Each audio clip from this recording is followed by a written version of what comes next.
ఈ ప్రభుత్వం ఎన్నో రోజులు ఉండదు. ఈ ప్రభుత్వానికి తల తోక ఏది లేదు. తుగులక్ ఎప్పుడో మన చరిత్రలో తుగులక్ అని చదువుకున్నాం. ఈ ముఖ్యమంత్రి అంటే తుగులక్. నేను చాలాసార్లు చెప్పిన ముఖ్యమంత్రి గారి గురించి. ఇవాళ మా ప్రజల్ని ఏడిపించుకొని నీకేదో ఓట్లెత్తే ముఖ్యమంత్రి పోయి కుర్చీ మీద కూర్చొని ఇవాళ మా ప్రజల్ని ఏడిపించుకుంటావు అంటే నువ్వు శాడిస్ట్ అయితేనే ఏడిపించుకుంటావు. గుర్తుపెట్టుకో, నువ్వు శాడిస్ట్. నువ్వు ఎవరు చెప్పినా వింటలేవంటే నువ్వు సైకో అయితేనే ఇవ్వడు. గతంలో కూడా చెప్పినా నేను మంచి పద్ధతి కాదు. ఇవాళ పరిపాలకుడు అనేవాడు, ముఖ్యమంత్రి అనేవాడు ప్రజల కన్నీళ్ళు ఏంటిది, ప్రజల కష్టాలు ఏంటివి, ఒకవేళ నీకు నీ ఇంటెలిజెన్స్ వ్యవస్థ ఉంటుంది, తెలుసుకోవాలి. ఒకవేళ అక్కడి నుంచి తెలుసుకునే ఓపిక నీకు లేకపోతే నీ సొంత మనుషులు ఉంటారు, అందరూ తెలుసుకొని ఇట్లాంటివి రెక్టిఫై చేయాలి. కానీ ఇవాళ నీ కింద ఏమవుతుందో తెలియకపోతే నువ్వు ఎట్లా ముఖ్యమంత్రి అయినావు, నువ్వు ఎంత వ్యవస్థ సిస్టంలో నాకు అర్థం కావట్లేదు. నీవే మున్సిపల్ ముఖ్యమంత్రి, మళ్ళీ అన్ని ఈయనకి ఉన్నాయి. కాబట్టి నేను ముఖ్యమంత్రిని డిమాండ్ చేస్తున్నా, ఇట్లాంటి పిచ్చి వేషాలు మానుకో. నీ కింద అధికారులు ఏం చేస్తుందో దృష్టి పెట్టు, నీ సిస్టమ్ను బాగు చేసుకో. కానీ మా ప్రజల జీవితాలతో చెలగాటపడే ప్రయత్నం చేస్తే ఖబర్దార్ నా కొడుక అని చెప్పి హెచ్చరిస్తున్నా. నీ అబ్బ జాగిరి కాదని చెప్పి తెలియజేస్తా ఉన్నా. ప్రజల జీవితాలతో ఆడుకున్నాడు ఎవడు బాగుపడని చెప్పి నేను శపిస్తున్నా, గుర్తుపెట్టుకో అని చెప్పి. ఇప్పటికైనా కాంగ్రెస్ పార్టీ నాయకులారా, మంత్రులారా, మీరు కూర్చొని ఇవాళ నీ కింద ఏం చేస్తున్నా తెలియకుండా మీరు సోయి లేకుండా ఉంటే మాత్రం నీ ఎంబడి పడతామని చెప్పి హెచ్చరిస్తూ మీ అందరికీ అండగా ఉంటూ సెలవు తీసుకుంటున్నాను. ఈటల రాజేందర్ గారు, మీరు మా ముఖ్యమంత్రి గౌరవ శ్రీ రేవంత్ రెడ్డి గారి పైన మాట్లాడినటువంటి మాటలను తీవ్రంగా ఖండిస్తున్నాను. సభ్య సమాజం కూడా ఈ విమర్శలను తప్పుపట్టే విధంగా ఇప్పటి వరకు ఈటల రాజేందర్ గారు మర్యాదస్తుడు అనుకున్నాం, మంచివాడు అనుకున్నాం. కానీ ఇలా దిగజారి మాట్లాడే మాటలను చూస్తుంటే మీరు మీ పార్టీ అధ్యక్ష పదవి కావాలనుకుంటే మీ అధిష్టాన వర్గాన్ని కాకా పట్టుకోండి తప్ప ఈ విధంగా ముఖ్యమంత్రి గారిని బూతులు తిట్టి పదవి సంపాదించుకోవాలనుకోవడం అది మీ అవివేకానికి నిదర్శనంగా మేము భావిస్తా ఉన్నాం. ఈరోజు మీరు మాట్లాడిన మాటల్లో సైకో, షాడిస్ట్ అనే మాటలు మా ముఖ్యమంత్రి గారిని పట్టుకొని మాట్లాడుతున్న మాటలు.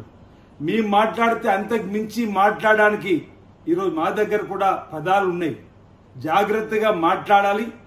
మీరు 30 సంవత్సరాలుగా రాజకీయ జీవితం ఉన్నటువంటి మీరు ముఖ్యమంత్రిని పట్టుకొని నా కొడుక అనే పదం వాడినంటే అది మీ మతి స్థిమితానికి ఒకసారి అర్థం చేసుకోవాలనుకుంటున్నాం.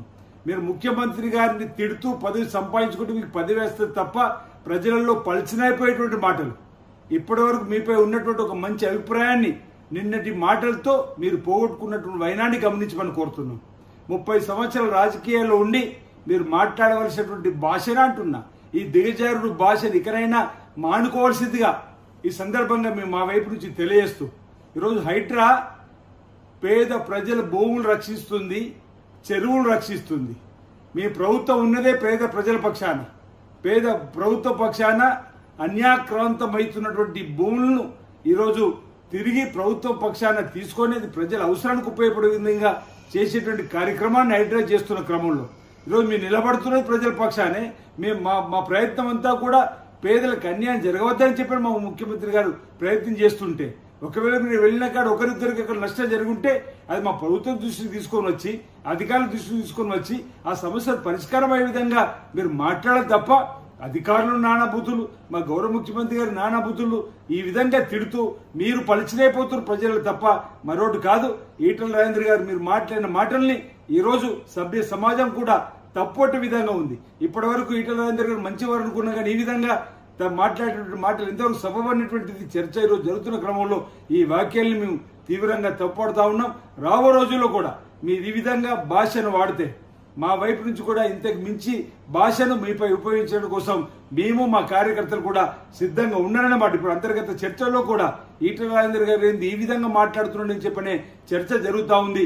ఇది మీకు సాహిత్యకం కాదన్నమాట సందర్భం చెప్తూ మా ముఖ్యమంత్రి గారి పైన వ్యక్తిగతంగా ఈరోజు మీరు అభాండాలు వేస్తూ వ్యక్తిగతంగా మాట్లాడే మాటల్ని ఈరోజు మీరు తప్పుపడుతున్నారు. వారికి ఇచ్చినటువంటి అవకాశాన్ని సద్వినియోగం చేసుకొని అప్పుల పాలైనటువంటి రాష్ట్రాన్ని మీ బీజేపీ బీఆర్ఎస్ ఒకటే మీ అనేక సందర్భంలో ఉన్నాం. ఆ రోజు బీజేపీ కట్టడి చేసి ఉంటే ఆర్థికంగా క్రమశిక్షణ గత బీఆర్ఎస్ ప్రభుత్వం మీరు నేర్పించి ఉండుంటే వారి ఆడిన ఆటలకు సైన్ మీరు అనుకుని ఉండుంటే ఈరోజు ఈ రాష్ట్రం 8 లక్షల కోట్ల అప్పులో పాలై ఉండకపోయి ఉండే. ఈరోజు 8 లక్షల అప్పుల కుప్పలో కూరుకుపోయినటువంటి రాష్ట్రాన్ని ఓవైపు ఉన్నటువంటి వనరులతోటి ఈ రాష్ట్రాన్ని అభివృద్ధి పత్రులు తీసుకుని పోతున్న క్రమంలో కేంద్రం నుంచి మీరు డబ్బులు తీసుకొని వచ్చి ఆర్థికంగా నిధులు తీసుకుని వచ్చి అభివృద్ధి చేయవలసింది పోయి ఈ విధంగా మా ముఖ్యమంత్రి గారి పైన ఆడిపోసుకునేటువంటి మాటలు మాట్లాడడం సబబు కాదు. ఈ వ్యాఖ్యలు మీరు తీవ్రంగా తప్పుపడుతున్న సందర్భం తెలియస్తా ఉన్నాను. గత బీఆర్ఎస్ పాలనలో ఈరోజు బీజేపీ నాయకుడు ఉన్న మీరు ఆనాటి ఆర్థిక శాఖ మార్చిలో ఉండి ఆనాటి ముఖ్యమంత్రి కేసీఆర్ గారు చెప్పిన మాటలకు ఈరోజు రాష్ట్ర ఆర్థిక పరిస్థితిని బట్టి బడ్జెట్ ప్రవేశపెట్టాలి, రాష్ట్ర ఆర్థిక పరిస్థితిని బట్టి మనం ఖర్చు పెట్టుకోవాలని చెప్పవలసింది మీరు పోయి మీరు కూడా ఈ అప్పులలో ఓ పాత్ర అయినటువంటి మీరు ఈరోజు గౌరవ ముఖ్యమంత్రి రేవంత్ రెడ్డి గారు మీరు చేసినటువంటి ఆనాటి పాపానికి ఈరోజు 8 లక్షల కోట్లకు ఓవైపు మిత్తి కడుతూనే అసలు కడుతూనే మిగిలిన డబ్బుతోటి మిగిలినటువంటి ఆర్థిక వనరులతోటి రాష్ట్రాన్ని అభివృద్ధి పథంలో మరోవైపు సంక్షేమ రంగంలో ముందుకు తీసుకొని పోతుంటే ఈ విధంగా మీరు మాట్లాడడం ఎంతవరకు సబబు మాట. ఈ సందర్భంగా మరోసారి మీ వ్యాఖ్యలను మీరు వెనక్కి తీసుకోవాలి. ఈ వ్యాఖ్యలు ఏవైతే మీరు సమాజం తరలించుకుని మాట్లాడిన మాటలను తీవ్రంగా ఖండిస్తున్నారన్న మాట సందర్భంగా తెలియజేస్తా ఉన్నాను.